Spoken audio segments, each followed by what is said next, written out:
Number 1 पे आ गए corrupt politicians में। नवाज शरीफ साहब का नाम है। बीबी साहिबा तो थी नहीं, गायबी तौर पे उन्होंने वट्टा मार दिया। क्या मारना ही था ना, फॉर्म्स 47 से जो आए थे। अल्लाह के नामों पे बैठ के हल्फ उठाया, झूठा हल्फ उठाया। Histories think they are beyond any question। ये आप में इंसान नहीं समझते for God से कि आपका मुल्क नहीं है, सारे पाकिस्तान के लिए सोच रहे हैं। सर मैं पाकिस्तान में नहीं, मैं सऊदी में पली भरी। मैंने 12 साल वहां पढ़ा, UCL बार्टलेट से पढ़ी, जहां से गांधी साहब भी पढ़े, और एक जोश और जज्बे से अपने पाकिस्तान में आई कि मेरी तालीम का मेरे मुल्क को फायदा होना चाहिए। लेकिन मैं 2013 पे मैंने पहला इलेक्शन लड़ा। मुझे हर पार्टी ने उस वक्त भी ऑफर की कि मोहतरमा आप हमारी तरफ से वजीर बने, आप हमारे नून ने, पीपल पार्टी, बिकॉज वालिद साहब ने काम किया था और मेरा एजुकेशनल बैकग्राउंड भी देख के। लेकिन मैंने कहा मेरा ज़मीर गवारा नहीं करता, मेरी तालीम मेरे मुल्क में काम आनी चाहिए, और अल्लाह ने हर कुछ दिया है, तो मैंने तो इससे खिदमत खलक करनी है, अपना घर नहीं बनाना। तो मैंने जिदोजहद की, खान साहब के लिए, पाकिस्तान के लिए की, तो इसीलिए खान साहब का साथ दिया। पाकिस्तान का सोचा, इसलिए खान साहब का साथ दिया, क्योंकि वही एक सच्चा इंसान था। बाकी सारों की हिस्ट्री देखी थी, 3-3 बार मिनिस्टर बने, प्राइम मिनिस्टर बने, लेकिन कुछ नहीं किया, बस पैनामा में हमारा नाम टाप किया, पाकिस्तान को जिल्लत दी। और अभी जब पाकिस्तान की पूरी दुनिया में जब नंबर 1 पे आ गए करप्ट पॉलिटिशियंस में, नवाज शरीफ साहब का नाम है, और चौथे पे आपको पता है आसिफ अली जरदारी साहब का नाम है। तो मैंने कहा कि मैं कैसे साथ दूं, मैंने पाकिस्तान का साथ देने। सर हम खवातीन पे इतना जुल्म किया गया, 1 साल से ज्यादा हो गया, मई से, पिछले साल से कह रही हूँ। और रसूल पाक सल्लल्लाहु अलैहि वसल्लम ने कहा था, रूपोश होने से पहले उनके जो आखिरी कलमात थे वो ये थे कि खवातीन का ख्याल रखना, खवातीन का ख्याल रखना, खवातीन का ख्याल रखना। उन्होंने 3 बार इस बात पे जोर दिया था। लेकिन बदकिस्मती से जो इस्लाम के नाम पे मुल्क बना, उसी में खवातीन को तहफ़्फ़ुज़ नहीं है, बच्चों को तहफ़्फ़ुज़ नहीं है। हम अपने ही मुल्क में एक रेफ्यूजी की जिंदगी गुजारी। मेरे छोटे छोटे बच्चे, कभी हम इस सूबे जा रहे, कभी उस सूबे जा रहे। मेरे वालिद साहब अपने काम के सिलसिले में अप्रैल 2023 वो गए हुए थे, 1 साल से ज्यादा, मई पिछले साल से नहीं, अप्रैल 2023 से वो सऊदी अरब गए हुए थे। लेकिन फिर भी उनका ECL में नाम, मेरा नाम ECL में जी बोगस FIRs। बिजली का मीटर मेरे नाम नहीं, और मैंने बिजली चोरी कर ली है। दूसरा कि 10 मई को वहां जज ने अल्हम्दुलिल्लाह हमें सही वर्डिक्ट दिया, और उन्होंने कहा कि वहां बीबी साहिबा तो थी नहीं, गायबी तौर पे उन्होंने वट्टा मार दिया। क्या इस तरह के बचकाना FIRs बना के खवातीन पे, बच्चों पे जुल्म किया गया। डॉक्टर यास्मीन राशिद साहिबा, इतनी अच्छी ऑनरेबल इंसान, उन्होंने क्या किया? इतनी बीमार इंसान, यहाँ इनके प्लेटलेट्स कम भी ना हो, बस फर्जी तौर पे हल्का सा ऊपर नीचे हो अपनी करप्शन पे ही, तो ये इंग्लैंड चले जाते हैं। और जो असल में बीमार है उस पर कितना जुल्म किया गया।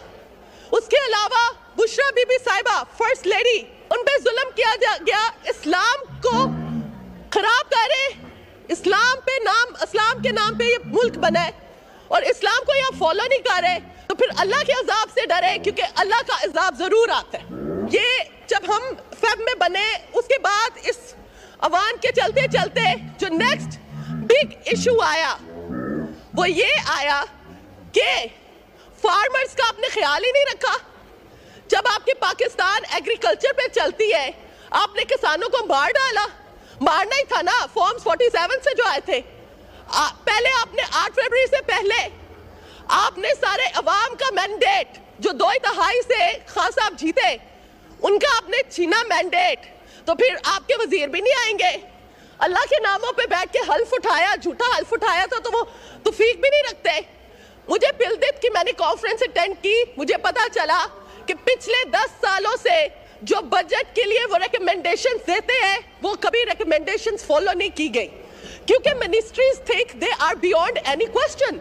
रिकमेंडेशंस अगर आप फॉलो ना करें तो रूल 201 के हिसाब से आप जवाब दें कि आपने पिलदित की रिकमेंडेशंस क्यों नहीं ली।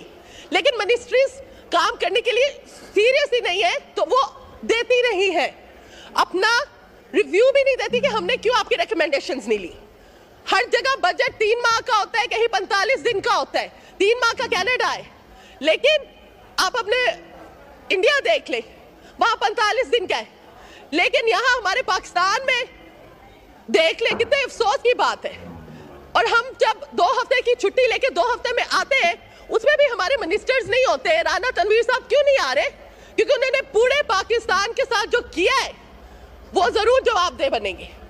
ये जो इनको पता नहीं था, इनके फाइनेंशियल एनालिस्ट नहीं है, इन्हें पता नहीं था कि हमारी बम्पर क्रॉप होनी है।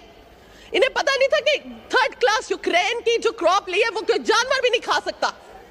क्या हमें इंसान नहीं समझते? What do you think we are? Do you want to become developed or do you want to go underdeveloped? For God's sake, कि आपका मुल्क नहीं है, सारे पाकिस्तानियों का मुल्क है जो पाकिस्तान के लिए काम करना चाहते हैं। और हम इंशाअल्लाह, अल्लाह हमें जरूर फतह देगा, क्योंकि अल्लाह हक, अल्लाह अल हक है, अल्लाह हक सच का साथ देता है। आप जानते हैं कि इमरान खान को किस तरह इन्होंने बोगस केसेस में किया। साइफर केस में शुक्र है अल्लाह ने हमें फतह दी, आगे भी इंशाल्लाह देंगे।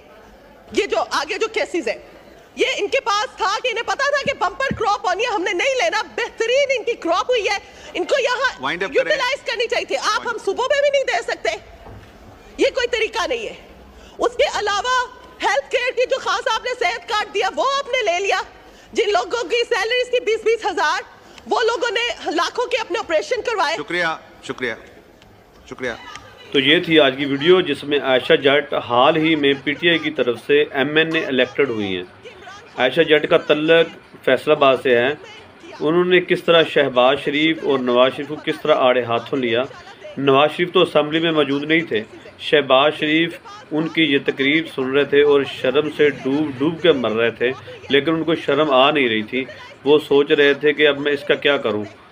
इस तरह की मज़ीद वीडियोस के लिए आप हमारे चैनल के साथ जुड़े रहिए, हमें सपोर्ट कीजिए, चैनल को सब्सक्राइब कीजिए और मज़ीद वीडियोस के लिए हमें कमेंट बॉक्स में आगाह ज़रूर कीजिएगा। शुक्रिया शुक्रिया शुक्रिया।